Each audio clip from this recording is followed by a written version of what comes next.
Noi abbiamo la fortuna di avere con noi il professore ordinario dell'Università di Faraozza, Julián Casanova, che è un collaboratore nostro a Cervantes a cui teniamo tantissimo, perché abbiamo fatto diversi incontri online purtroppo fino adesso, perché finalmente siamo riusciti a portare il professore Casanova a Napoli. Questi incontri abbiamo avuto la fortuna di condividere questi incontri con tantissimi studenti, con tantissimo pubblico in un modo internazionale, perché la traiettoria del professore Casanova è una traiettoria internazionale, una traiettoria di ricerca da tutto un percorso vitale. Lui è stato ospitato e invitato da notorie università da tutto il mondo. L'anno scorso, mi ricordo, era negli Stati Uniti con un periodo di ricerca, come fa solitamente, perché lui ha tantissime pubblicazioni che non voglio di nuovo nominare, perché lui è stato già presentato al nostro pubblico. Ha una linea di ricerca della storia contemporanea della Spagna, ma non solo, perché la sua ricerca è una ricerca comparativa che mette in evidenza un panorama, un ambiente, un marco internazionale che serve sempre di approccio alla sua prospettiva di studio. Un studioso che continua a lottare per la differenziazione, per la evidenza della violenza anche nelle guerre, delle differenze sociali fra lo Stato e diciamo, la società, che diviene un problema che non tanti mettono davanti alla ricerca storica e politica. E abbiamo la fortuna di fare l'ultimo incontro con una lezione magistrale, con una classe su Guernica e il contesto delle guerre, e abbiamo anche a Vittoria Fiorelli, professoressa ordinaria della Suor Orsola, che è anche responsabile di un master di Humanities e Digital Humanities. Abbiamo anche ai suoi studenti, a cui ringrazio anche della sua presenza, e diciamo che abbiamo due persone con una proiezione nell'ambito della ricerca di un peso storico molto molto importante. Io dall'istituto, come direttrice dell'istituto Cervantes, ringrazio loro due della sua generosità, della sua presenza oggi con noi, e lascio la parola a loro. Grazie. Grazie ad Anna per questa bella presentazione, grazie a Cervantes per aver organizzato come sempre un incontro così interessante, e perché ci ha dato l'occasione di incontrare innanzitutto di persona il professore Casanova, che è particolarmente attivo anche in un suo blog. Quindi è facile ascoltare la sua parola, ma avere l'occasione di un incontro di persona a cui ci stiamo tutti un po' disabituando invece è una grande, è veramente un'occasione speciale che ci ha regalato il Cervantes. Io non mi soffermo nella presentazione del professore, innanzitutto non gli tolgo tempo, perché è veramente un piacere di ascoltare lui, però una cosa mi fa piacere dirla per presentarlo, perché il professore Casanova, che è un raffinato studioso di amplissime competenze, come diceva prima la direttrice, è una persona che ci tiene molto all'apertura dei linguaggi, e oggi credo che avremo una esperienza di questa sua proiezione, non soltanto perché è una persona che fa del mestiere dello storico anche un mestiere di impegno civile, perché scrive sui giornali, prende la parola, e questo è qualche cosa che gli storici stanno un po' dismettendo, quindi è una cosa che ci aiuta a capire lo spessore, diciamo, intellettuale dell'ospite di stasera, ma anche perché proprio l'incontro di stasera, la scelta di lavorare sui linguaggi visivi e quindi di proiettarci sul tema della violenza, che è uno dei temi a cui lui si sta dedicando ultimamente, dopo aver studiato la storia della Spagna del XX secolo con un numero enorme di pubblicazioni, e la storia della guerra civile spagnola, che è qualcosa che sollecita in fondo anche noi. Abbiamo, diciamo, un problema in comune noi italiani e gli spagnoli, perché non abbiamo fatto pace con questo nostro passato fino in fondo. Noi sentiamo parlare spesso del bisogno di una pacificazione su questi temi o di una memoria condivisa. La memoria non si condivide, la memoria è delle parti, la memoria è delle persone. Quello che ci può aiutare non è la memoria, ma è la storia, perché la storia ha il rigore del confronto, dell'ancoraggio alle fonti, e quindi ascoltare dalle parole del professore Casanova stasera un percorso che ci riporta al tema della violenza che stiamo purtroppo vedendo così drammaticamente vicina di nuovo anche alle nostre terre, che sembravano ormai separate da questo dramma. Penso che sarà un'occasione splendida, e soprattutto perché ci aiuta entrando da una meraviglia che tutti conosciamo, che è questa di Picasso. Quindi grazie, e a lei la parola.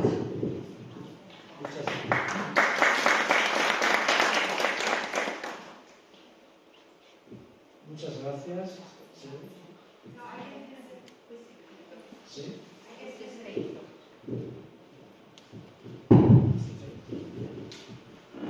Muchas gracias, profesora Fiorelli, por esta generosa presentación, y estoy encantado de estar aquí.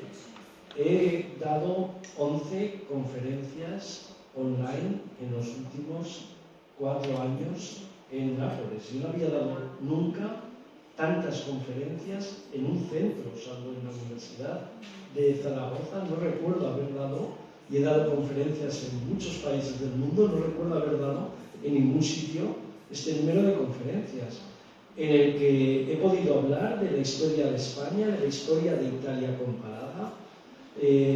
La última fue sobre la violencia sexual en el siglo XX, que es un tema realmente potente historiográficamente en los últimos años.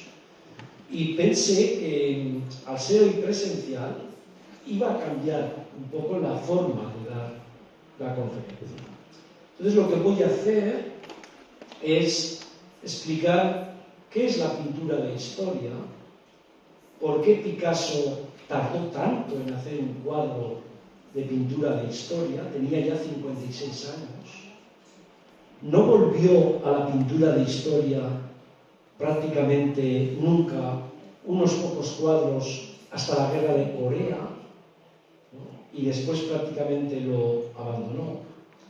Y a propósito de ese punto de inflexión, además de explicar cosas básicas que posiblemente ustedes conocerán sobre el Guernica, voy a plantear varias cosas que les pueden resultar de interés.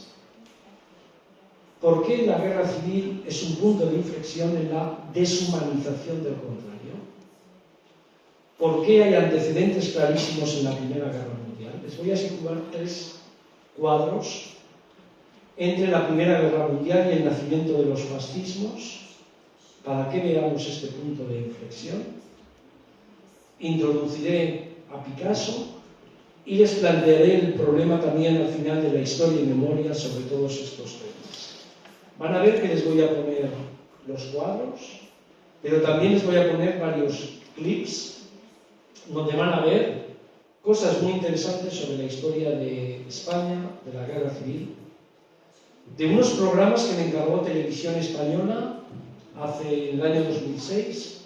Hice una serie de 8 horas para Televisión Española que le llamé La Guerra Filmada, guerra filmada porque todos eran documentales filmados en el momento de la guerra civil, y algunos de estos clips pertenecen a esa serie que vio muchísima gente en televisión y que después las pusieron se pueden ver en Filmoteca Española, están disponibles y son un material didáctico muy bueno, ¿no? Voy a introducir primero el término pintura de historia, ¿no?, que lo introduce por primera vez la Real Academia Francesa en el siglo XVIII. Inicialmente, pintura de historia es un término para describir temas extraídos de la Grecia clásica, de la Roma clásica, de la mitología, de la Biblia, pero hacia finales del siglo XVIII y el siglo XIX se daría lo que se ha llamado la Edad de Oro de la pintura de historia, la Edad de Oro de los temas históricos. Y aquí tenemos tres pintores que sobresalen por encima de los demás en esta Edad de Oro, que son Jacques David, desde Francia, Luis Francisco Goya y Eugène Delacroix, también francés. Pero en Gran Bretaña, durante la primera mitad del siglo XIX, cuando Gran Bretaña dominaba el mundo, tenía un imperio que cubría más de un cuarto del mundo, la pintura de historia era una forma de comunicar al público británico la grandeza del imperio. ¿Cómo podía sentir el público el imperio de ultramar? La pintura y los libros de texto eran dos grandes ejemplos, métodos de nacionalización del pueblo británico. Hay un historiador que se llama Richard Evans, que es muy famoso, es un germanista inglés que ha trabajado mucho sobre Hitler y Alemania y que tiene un famosísimo libro que se llama La lucha por el poder en Gran Bretaña, en el mundo, entre 1815 y 1914, y se ve perfectamente esta introducción de lo que significa la pintura de historia. Picasso no tocó, como decía antes, esta pintura de historia hasta el Guernica, cuando tenía 56 años, y no mostró mucho interés después en la pintura de historia. ¿Cuál es la gran diferencia entre Picasso y lo que voy a poner aquí al principio? Pues que España no participó en la Primera Guerra Mundial. Este es un tema básico. Ustedes en Italia, la Primera Guerra Mundial es un punto de inflexión, de ruptura de una civilización. Hobsbawm decía que fue el final del largo siglo XIX, y en España no hubo ese punto de inflexión. Nosotros tuvimos una guerra colonial en África muy importante, de la que salen todos los militares que dan el golpe de julio de 1936, empezando por el general Franco, pero no tenemos esta guerra que rompe el ritmo de la historia. La Primera Guerra Mundial tiene unos efectos desastrosos de derrumbe de la civilización. 10 millones de personas mueren en la Primera Guerra Mundial, la guerra más violenta, más cruel del siglo XIX. Se había llevado la tumba, la de Crimea, a 500.000 de personas, con lo cual la guerra mundial anticipa los grandes desastres que van a ocurrir en el siglo XX. 20 años antes de la Segunda Guerra Mundial y años antes de la Guerra Civil. Y ahí encontramos varias cosas. Primero, bombardeos de poblaciones indefensas, que rompen la tradición bélica hasta ese momento. Violaciones de mujeres sistemáticas. Ya sabemos que hay violaciones de mujeres y violencia en las guerras anteriores, en las guerras antes de Cristo, en las guerras medievales, pero violaciones sistemáticas de mujeres, limpiezas étnicas. Todo lo habían anticipado las guerras coloniales. Cuando hablamos de las guerras coloniales, hablamos de las guerras después del reparto de África, en la conferencia de Berlín, en los años 80 del siglo XIX. Y todos tenemos en cuenta Leopoldo II y el Congo belga, ¿no?, y esas guerras con violencia pero también el Imperio Británico, y en los últimos años ha salido clarísimamente todo este rebote de cómo desde las guerras coloniales se llegó al continente. Hubo lo que se llama un efecto rebote, donde en el continente se supone que habían ido con una misión civilizadora a las colonias, practican la violencia a partir del 14.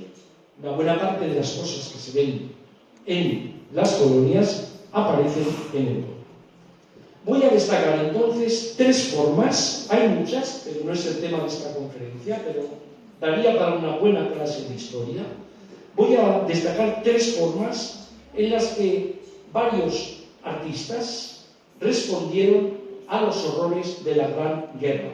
3 temas, 3 formas de ver todo eso, y que tuvieron trascendencia después porque culminaron en la Guerra Civil, en la Segunda Guerra Mundial, en las guerras coloniales de los años 50, Argelia, en los años 60, Vietnam.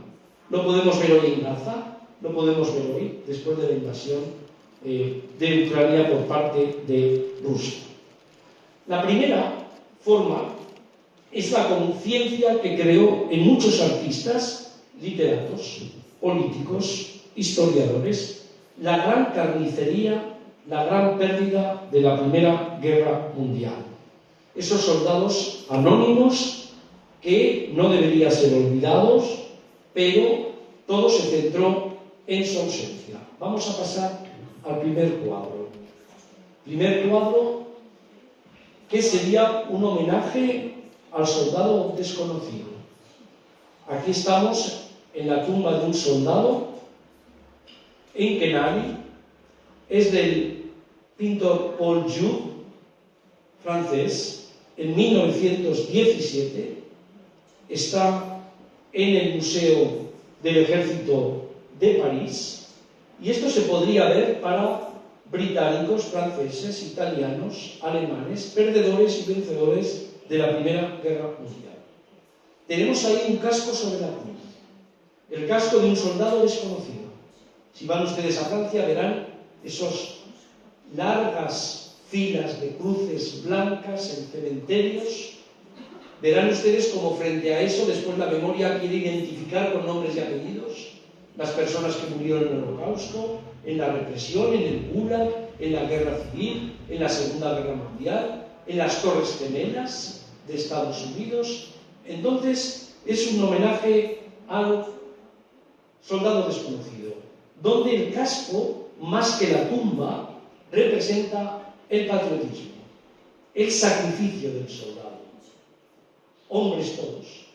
Hay un canto a la masculinidad, a la virilidad, a la patria relacionada con la masculinidad y con el reclutamiento masivo de soldados.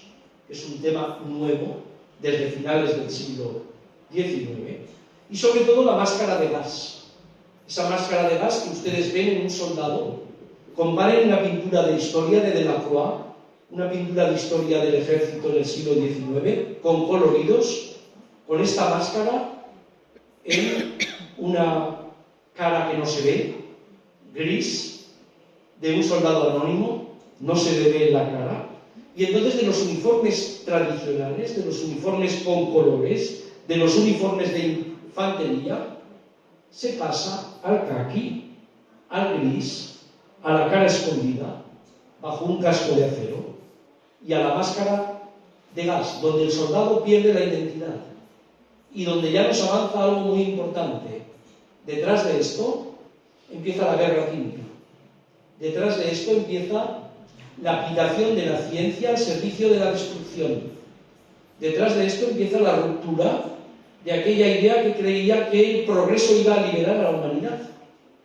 Y resulta que en el siglo XX el progreso contribuye a las grandes matanzas de la humanidad, desde el momento en que se pone la tecnología al servicio de la muerte. La segunda de las manifestaciones, estaríamos en otro tipo de cuadro, es el rechazo de lo racional, el rechazo de esa idea que viene desde la Ilustración y que singulariza también el fascismo. Un movimiento anti-ilustración que son incapaces de comprender la crueldad de la realidad de la guerra. El movimiento surrealista, el movimiento dadaísta son buenos ejemplos. Reaccionaron frente a esa idea tradicional, satirizaron la retórica bélica.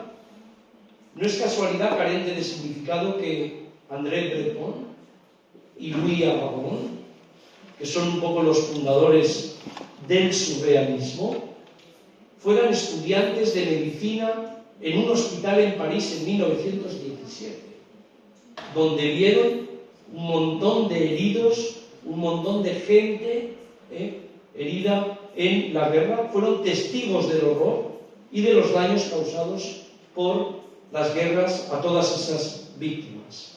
Aquí he seleccionado la obra de un artista muy famoso que se llama Max Ernst. Es un alemán nacionalizado francés y es l'Éléphant de Celebes. Celebes era una isla de la Indonesia, es de 1921. Lo tienen ustedes en la Tate Modern de London.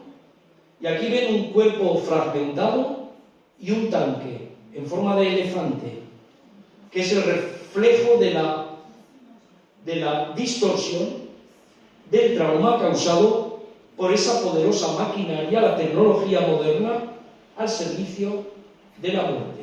Y fíjense que en el tanque, el elefante, frente a él está el individuo, que en este caso es una mujer, indefensa, frente al avance del progreso, pero no del progreso al servicio de la humanidad, sino el progreso creando destrucción y muerte. Fíjense que en la primera iba el soldado desconocido, en la segunda el canto al irracionalismo frente a la razón que venía de la Ilustración. Pasamos a la tercera manifestación, que es la imaginación de un nuevo orden. Ya saben ustedes el orden nuevo, el New Order, el nuevo orden que estaba en todos los sitios en aquel momento. Es decir, la guerra como catalizador de un gran cambio. La guerra como catalizadora de una transformación. Donde aparecen ya aquí, estamos en la República de Weimar, estamos en las repúblicas que surgen después del 18-19, después de la Revolución Rusa, y aparecen ya, véanlo, las clases trabajadoras, las mujeres que van a votar en todas esas repúblicas por primera vez, no en Italia, no en Francia, pero sí todas las repúblicas, en la alemana, por supuesto, en la austríaca, en la húngara, en la checa, en la española, ¿no? En todas esas repúblicas. Y he seleccionado la obra de un pintor muy famoso de la República de Weimar, de esa edad de oro del expresionismo, que se llama George Grosz. El cuadro Grauer Tag, o lo que sería el día gris, está en la Galería Nacional de Berlín. Es un cuadro de 1921, del primer momento de la República de Weimar, e ilustra cómo los ricos, poderosos, se aprovecharon de la guerra. Es la primera vez que se describe la guerra como un negocio de un grupo de gente que se aprovecha y se beneficia de él. Y en contraste con ellos están los discapacitados, los tullidos, los olvidados, los veteranos de la guerra, que quedaron en la miseria, muchos de ellos trabajadores, y que son un estímulo para los fascismos, como sabemos, ¿no? El elogio de la patria, de los traidores, de la patria, de los excombatientes, ¿no? Y fíjense que los dos mundos están separados por una muralla de ladrillos, por un muro, los dos mundos. Le recordará a Metrópolis después, ¿no? Y a Friesland, con las dos ciudades. Le recordará a todas las explicaciones duales del bolchevismo, entre el mundo del trabajo, el mundo de la burguesía, el mundo de la explotación, y a través de Lenin mirar al imperialismo y a la guerra como el producto de una burguesía que va a decir adiós inevitablemente porque las clases trabajadoras van a conquistar el poder. Fíjense que, aunque en la Primera Guerra Mundial ya puede comprobarse en la Primera Guerra Mundial el enorme potencial que todo esto tiene, el desarrollo de la aviación, etc., en realidad, la primera guerra donde se ve bombardeos, Italia ha hecho bombardeos de poblaciones indefensas en Libia por primera vez en 1911, pero la primera vez que se ve el bombardeo indefenso en las poblaciones civiles es en la primera, o sea, en la guerra civil, con la aviación de fascistas italianos, la Legión Cóndor alemana y la aviación soviética, en el caso de los que apoyaron al republicanismo. La intervención extranjera en la guerra civil convirtió a España en un campo de pruebas para la guerra mundial. Goering, ya saben, el ministro de Aviación, si ustedes van al YouTube, lo pueden ver perfectamente, cómo sale su declaración en el juicio de Nuremberg, y allí dice que para ellos y para él, lo personaliza, la guerra civil española fue un campo de pruebas, donde quería experimentar cómo funcionaba su aviación mortal antes de la guerra que se avecinaba. Esto es un documento histórico, como todo lo que estoy trayendo aquí, ¿no? Además, sobre todo, se ve que casi todos los bombardeos de la Italia fascista y de la Legión Cóndor, aunque Guernica está fuera de ellos, se producen en el último momento de la guerra civil, cuando las tropas franquistas prácticamente ya habían ganado el territorio y bombardean a poblaciones indefensas como objetivo militar, como castigo, como pasa también en Dresde por parte de los aliados, por supuesto, como pasa en Dresde, que es uno de los grandes bombardeos en febrero de 1945. ¿Y dónde se bombardea? Mucho Madrid, Barcelona, que son las dos grandes ciudades, pero todo el Mediterráneo, que es la última zona conquistada. Valencia, Alicante, todas están en ese momento allí en estos bombardeos. El Guernica de Picasso mostró ese cambio fundamental en la evolución de la guerra. Es decir, el bombardeo como único objetivo de castigar, de sembrar el pánico en la población indefensa. La línea fronteriza entre combatientes y no combatientes ya había desaparecido en las colonias.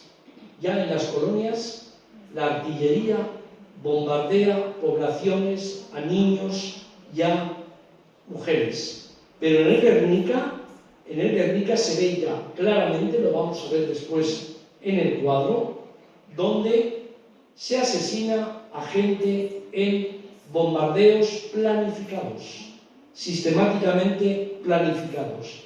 En el caso de las colonias, con políticas racistas y de exterminio, que se repiten después, sobre todo en la Segunda Guerra Mundial.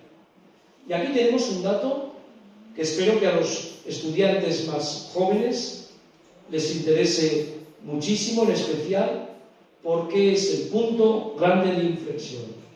Conforme avanzó el siglo XX, el número de víctimas civiles en las guerras respecto a militares no dejó de aumentar. Al final de la Segunda Guerra Mundial se puede decir que la mayoría de los muertos que constituyen asesinados, mutilados y violados son civiles. En la Primera Guerra Mundial hay un cuarto de civiles de los muertos, un cuarto de los muertos son civiles, el 25%. En la Segunda Guerra Mundial, 2/3 de los 40 millones aproximadamente que mueren son civiles. El bombardeo de Guernica se produjo el 26 de abril de 1937. Fue organizado por el jefe de la Legión Cóndor. La Legión Cóndor es esa unidad autónoma de la Wehrmacht que crea Goering, según declaró en Nuremberg, para experimentar su aviación. La manda un coronel von Richthofen, que era sobrino del Barón Rojo, de Richthofen, aquel as de la aviación alemana, y Richthofen la hace tras consultar con el entonces coronel Bigon, un coronel de Franco, jefe del Estado Mayor de Mola. ¿Por qué Guernica? Guernica era un símbolo de la identidad vasca. Bigon y Mola lo sabían. Entre habitantes y campesinos refugiados había entonces unas 10.000 personas. Era día de mercado, un lunes. La ciudad no tenía defensas antiaéreas. Fue atacada a mitad de tarde, durante 3 horas, por la Legión Cóndor y por la Aviazione Legionaria italiana. Los muertos no debieron llegar a 500 por la forma en que se produce por la tarde, y aquí me interesa destacar cómo los servicios de propaganda de Franco negaron al principio que hubiera ocurrido un bombardeo en Guernica.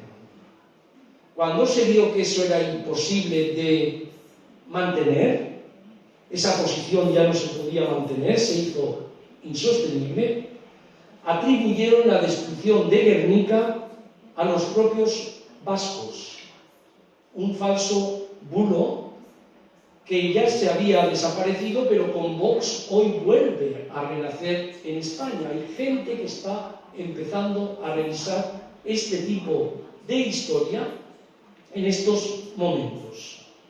Los aparatos de propaganda de Franco buscaron imágenes probatorias de que la destrucción había sido obra de dinamiteros rojos o republicanos, como ellos llamaron. Lo sacaron primero en un documental en 1937 y después en España Heroica, que es como el paradigma de la explicación de la guerra civil desde la perspectiva de Franco. Fíjense, es un clip corto de este documental, que no estamos hablando de una invención, estamos hablando de cómo funcionó la propaganda y lo que se llevó a las escuelas españolas durante muchísimo tiempo. La ocultación de que la Legión Cóndor, la aviación italiana y sobre todo la aviación alemana había sido la responsable, pero en complicidad y en connivencia con los generales compañeros de Franco que estaban en el frente norte. Vean el clip porque creo que les va a ilustrar muchísimas cosas sobre esto.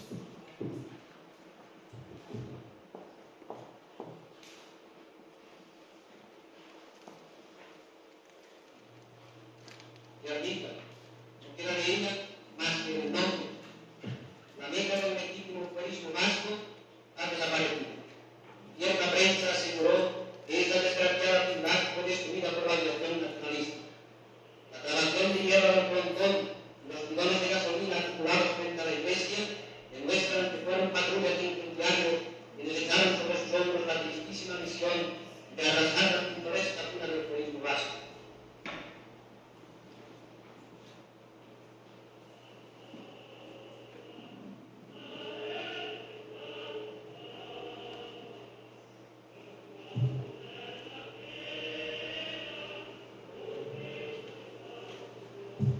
El árbol santo de las tradiciones vascas, el viejo tronco secular fuerte e inquebrantable, como el alma de la legítima Vasconia religiosa y española. Hoy, a la sombra de altares y sus fueros profanados, la Guardia de la Nueva España vigila, hecha símbolo de la fe y la civilización.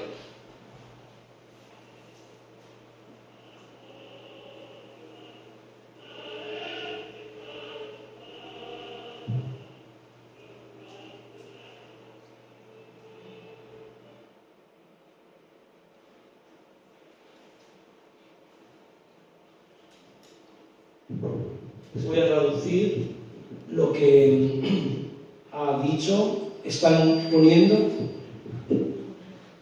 poniendo unas imágenes de Guernica, de la destrucción, y está explicando que esa destrucción ha sido causada por los propios vascos con bombas incendiarias, y que la prueba es que encontraron muchos bidones de gasolina, o sea que habían incendiado la ciudad, no a través de bombardeos, sino de gasolina. Esta es la versión oficial que se difundió durante muchísimo tiempo.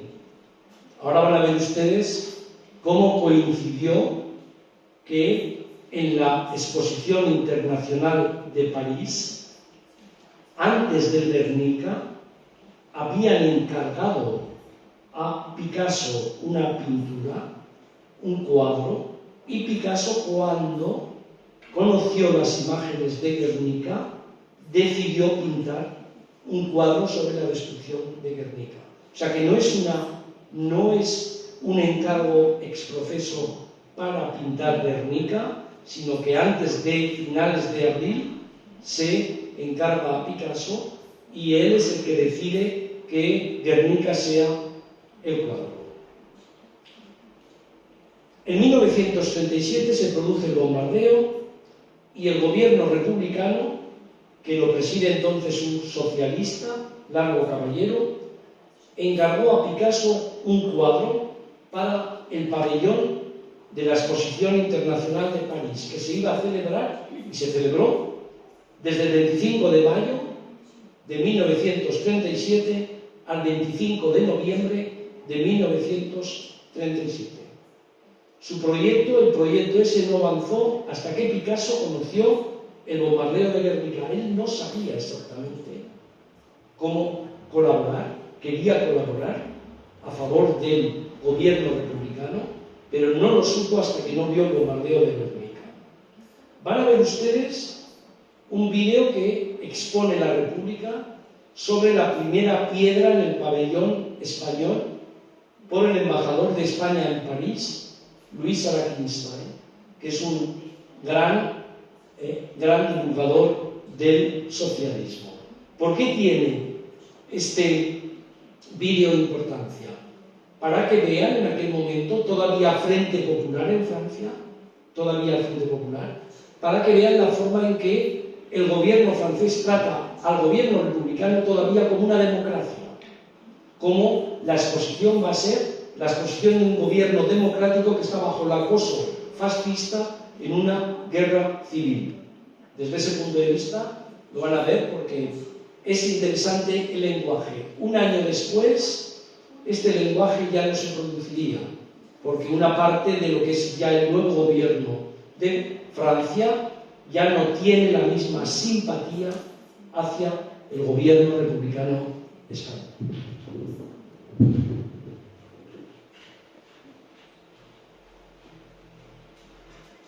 Exposición de París de 1937. La República está en todas partes. En plena guerra, no deja de participar en las exposiciones internacionales que muestran la herencia espiritual, económica y cultural del país.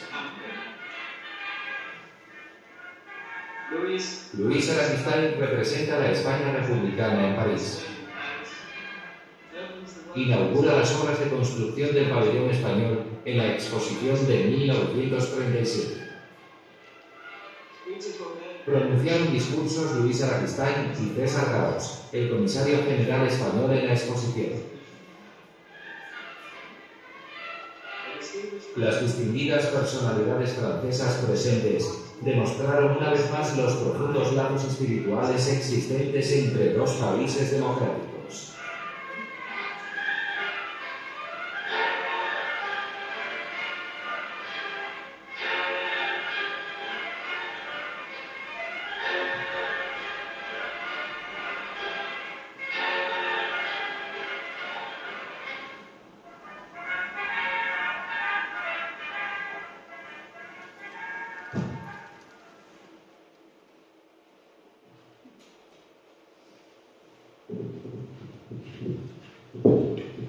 les decía antes, tenía interés en mostrar en este vídeo todavía la atmósfera antifascista de colaboración entre el gobierno republicano y el gobierno español que hay en el momento de la exposición internacional. Algo que se difumina después, se diluye, sobre todo en la última fase de la guerra civil. Pasemos ahora a un estudio mínimo del Guernica y de lo que significa en toda esta información básica que les estoy ofreciendo a ustedes hoy sobre los desastres de la guerra. Este es un cuadro de considerables medidas, 351 centímetros por 782. El cuadro fue terminado aproximadamente en un mes, o sea que dura un mes. Se cree que los primeros trabajos relacionados con el cuadro datan del 1 de mayo de 1937 y su conclusión se fecha el 4 de junio de 1937. Desde ese punto de vista les puedo mostrar, no tengo aquí un puntero,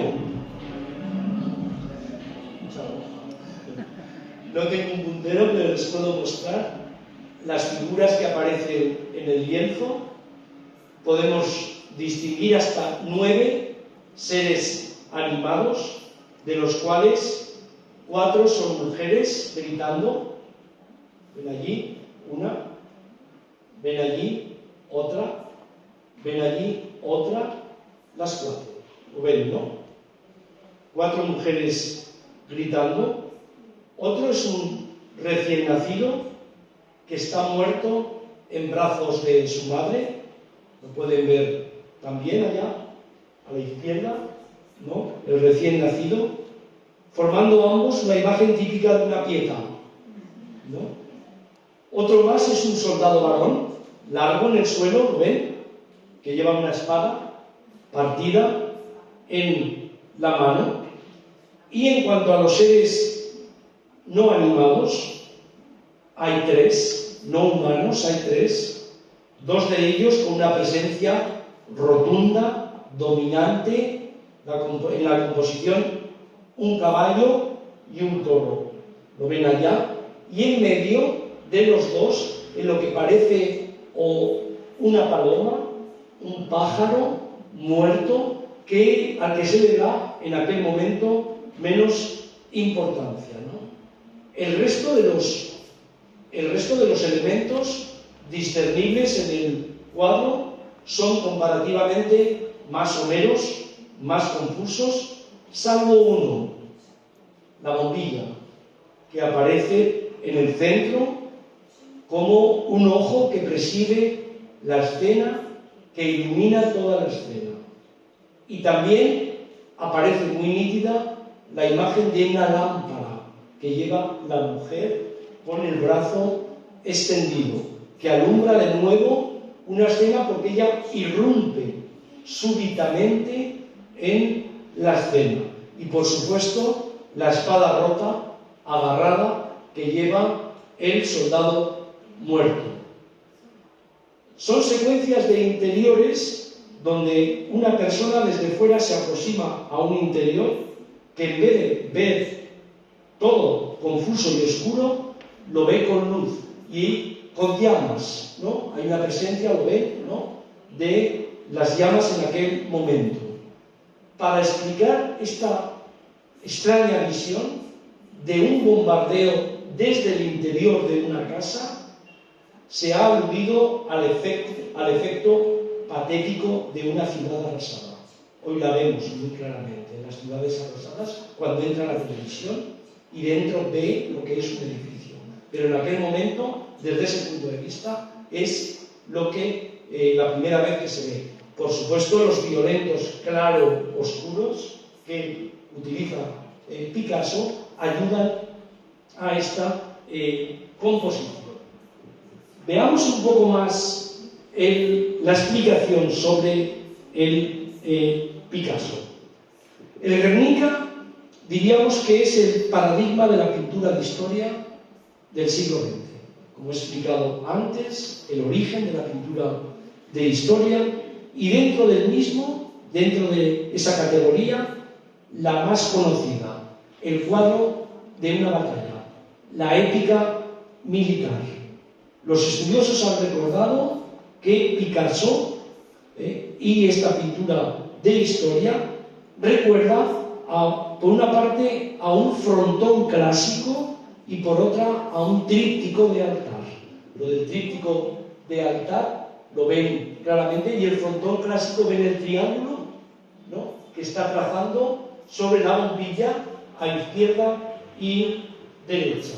Fue el primer cuadro, como decía antes, de historia pintado por Picasso. Picasso llevaba entonces casi medio siglo pintando, porque había empezado a pintar de adolescente, es decir, que llevaba muchísimos años, y la grandeza de el Guernica, desde el punto de vista del historiador, es el poder innovador que tiene, ¿no? Cómo funda de forma revolucionaria una visión artística de cómo el hombre contemporáneo vive, comprende lo trágico, con el dolor, la injusticia. Picasso apenas volvió a la pintura de historia después, pero sí que les he traído 4 ejemplos que van a ver el interés que tienen, menos conocidos que el Guernica, pero él volvió porque comprendió que los bombardeos, los desastres, el holocausto, las víctimas merecían ser pintados. Hasta la guerra de Corea, que es una guerra que marca, como saben, la Guerra Fría. En 1950, ¿no?, en ese paralelo 38 que divide el norte y el sur, Corea del Norte.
concluyendo, es cuánta gente de la Legión Cóndor que había estado, que vieron después, no fueron juzgados. No es el caso de von Richthofen por el Nuremberg, sin embargo pudieron sobrevivir en España, hacer negocios, y algunos de ellos sobrevivieron a Franco, o sea, murieron después de Franco. Finalizo.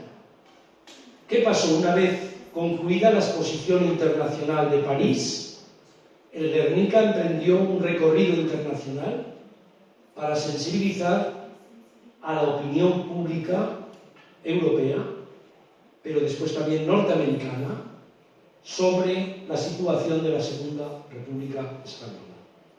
Entre enero de 1938 y enero de 1939 viajó a Oslo, a Copenhague, a Estocolmo, a Gotemburgo, a Londres, a Leeds, a Liverpool, a Manchester, y llegó finalmente a Nueva York el 1 de mayo de 1939, un mes después de la derrota de la República en la paz incivil de Franco. Ya estábamos en aquel momento en la paz incivil de Franco. Sirvió de inspiración a todos los que después, en conflictos bélicos posteriores, quisieron reflejar la deshumanización del contrario de la guerra. Llegó a España el 10 de septiembre de 1981. Y aquí voy a acabar con la gran anormalidad. Estuvo más de 4 décadas fuera, muestra de la gran peculiaridad de la historia de España, que es la larga duración de la dictadura de Franco después de acabada la Segunda Guerra Mundial. 3 décadas, del 45 al 75, en las que España estuvo al margen de la consolidación de la democracia en Europa occidental, como es el caso, por supuesto, de Italia después del 40. Recuerdo que durante muchos años, hasta bien entrados los 70, no se pudo estudiar nunca en las escuelas estos temas, en las escuelas españolas. Recuerdo que durante muchísimo tiempo nos tardamos los historiadores en reconstruir una historia que había estado oculta, en dar voz a la gente que no había tenido durante tanto tiempo. Y este es un claro ejemplo de lo que está pasando en España en estos momentos, como en otros países, con la revisión de la historia. Y voy a apuntar solo 3 cosas. La importancia que tiene que historiadores difundamos el conocimiento a través de documentos, a través de investigación, a través de la enseñanza. Este es un tema clave. Yo siempre digo que cuando pase el ruido, que pasará algún día, lo que quedará es lo que seamos capaces de legar a las generaciones futuras a través de la enseñanza y de las fuentes. La segunda es que sin archivos no hay historia, y que solo los archivos visuales, audiovisuales, documentales, testimonios, filtrados por la especialización del historiador, son capaces de transmitir la historia. El resto son mitos, son propaganda, son mentiras, y pueden ser recuerdos familiares muy dignos, y pueden ser historias familiares, memorias muy dignas, pero evidentemente chocan en cierta forma con el tema de la historia. Y el tercer punto, la digitalización de todo esto, la era digital, nos ha creado retos a los historiadores. Retos porque antes las mentiras se podrían combatir con conferencias, con libros, con conocimiento, con escuelas. Hoy con las redes sociales es mucho más difícil combatir esto. Pero como también hemos mostrado con estas 12 conferencias en el Instituto Cervantes de Nápoles, y mi final agradecimiento a Ana, a Giovanna, a todas las que habéis participado, por supuesto, la traducción, que es maravillosa. Sin ellas, sin los traductores, no se podría hacer nada de lo que estamos haciendo. No, nada de lo que he dicho aquí sería posible si tenemos que seguir difundiendo, tenemos que seguir divulgando, tenemos que seguir precisando nuestros conocimientos.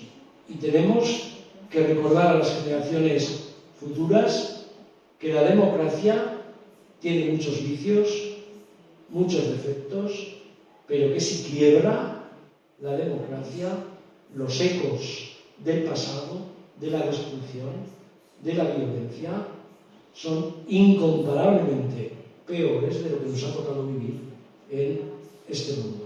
Así que con el final agradecimiento a todo el público, a todos aquellos que van a ver, como han visto miles de personas las conferencias hasta ahora, pues muchas gracias y hasta siempre, Nápoles.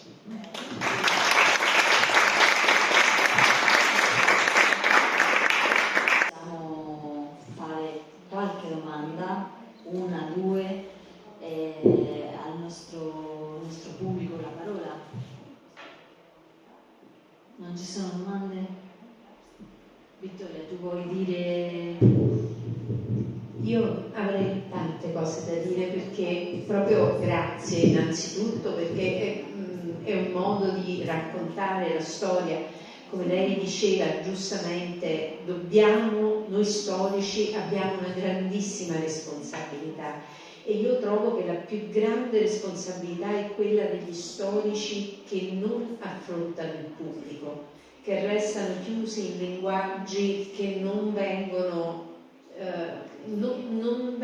accolti nella contemporaneità, perché è veramente la nostra responsabilità quella di continuare a non parlare di memoria, ma di radicare la storia nelle fonti. Io solo una cosa volevo dire, mi verrebbe tante cose da dire, ma quello che ho visto in questi quadri di Picasso, innanzitutto grazie per aver fatto il collegamento con quegli altri che mediamente, insomma, la forza di Guernica non ci fa riflettere a quelle immagini successive, ma è impressionante l'uso del femminile che c'è in questi quadri della guerra. Lei prima aveva accennato anche all'idea della violenza. Quando si parla di violenza oggi è anche una questione di violenza di genere, ma l'uso del corpo delle donne, che è il corpo della vittima sacrificale, in Guernica ma anche negli altri, è una cosa che non avevo mai realizzato e che oggi con le parole... Grazie, non è una domanda, ma erano proprio... Gracias, Victoria. Mira, yo creo que Picasso, para estas imágenes, tiene en cuenta los bombardeos en Madrid que habrás visto en el otoño de 1936. En las imágenes de los bombardeos casi siempre ve el espectador a mujeres corriendo con niños. No sé si han visto estas imágenes. Estoy hablando del otoño, octubre-noviembre de 1936. La guerra civil pone al descubierto algo que ya habían visto en las colonias respecto a razas inferiores, lo severo, ¿no?, respecto a Alemania, por ejemplo en el Congo también, como decía antes, de Leopoldo II, pero creo que es la primera vez que aparece con esa fuerza y que en el cuadro 4 mujeres prácticamente marquen todo, con niños, que vuelva a ese tema hasta Corea, en Corea lo mismo, porque el cuadro de Corea no es muy conocido, la verdad, y marca también la misma historia. Yo creo que es un hilo conductor que, conectado con lo que tú decías antes, Victoria, es... Nosotros tenemos 2 tipos de pasado, los historiadores, que mostrar, y que uno le gusta mucho al poder, que es el pasado heroico, el pasado de las grandes conmemoraciones, el pasado que es el cordón umbilical con la patria, con la nación. En España está muy claro dónde va ese hilo conductor, también en Italia, que aparece en los lugares de memoria, que ha aparecido en los libros de texto. Y después hay un pasado, y que la gente, cuando lo recuerdas, suele decir: ¿por qué remover el pasado? ¿Por qué explicar esto?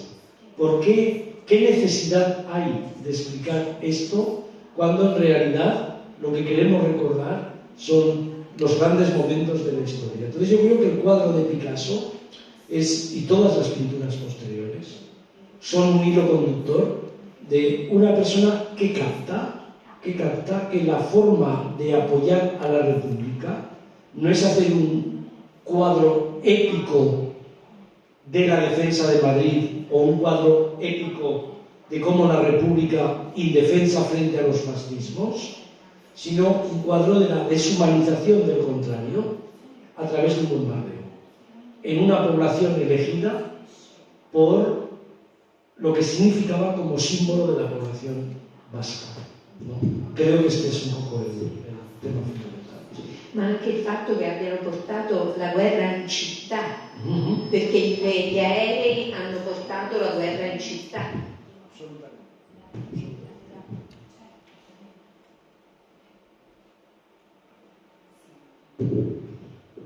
Va bene, io ringrazio alla professora Vittoria Fiorelli, al professore Julián Casanova e voglio ricordare che tutta la documentazione che è stata già ripresa, anche questa conferenza, è disponibile sul sito web dell'Istituto Cervantes, sul nostro canale YouTube, e continueremo a divulgare, a comunicare, a lavorare su questi aspetti che veramente parlano della necessità storica attraverso il lavoro dei ricercatori come voi. Grazie. Grazie a voi.